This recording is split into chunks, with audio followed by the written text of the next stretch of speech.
న్యూయార్క్కి అయితే ఓ పెద్ద పరీక్ష. ఎందుకంటే పెద్ద నగరం అమెరికాలో, ఓ రకంగా అతిపెద్ద నగరం అనాలా.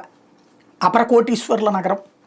ఆ కోటీశ్వరుల కోసం, వాళ్ళ సంస్థల కోసం, వాళ్ళ ఇళ్ల దగ్గర, వాళ్ళ ఆఫీసుల దగ్గర, వాళ్ళ కార్ల దగ్గర, వాళ్ళ విలాసవంతమైన జీవితాల దగ్గర పనిచేస్తూ లక్షలాది మంది అక్కడ బ్రతికేస్తున్నారు. వాళ్ళ కుటుంబాలు బ్రతికేస్తున్నాయి. ఇప్పుడు ఆ నగరంలో అలా ఆధారపడ్డ పేదల ప్రతినిధిగా మర్దాని ముందుకొచ్చాడు. ఆ పేదలకు బోలెడు ఆశలు చూపెడుతున్నాడు.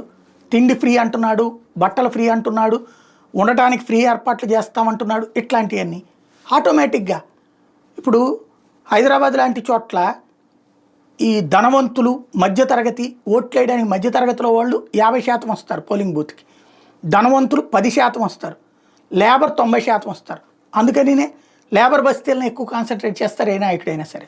న్యూయార్క్లోనే అంతే. ఈ ధనవంతులు డబ్బు పడేసి పాలకుల్ని మెయింటైన్ చేయగలం అనుకుంటారు. సాధ్యం కాదు. ఓట్లేసేటటువంటిది పేదవాడు.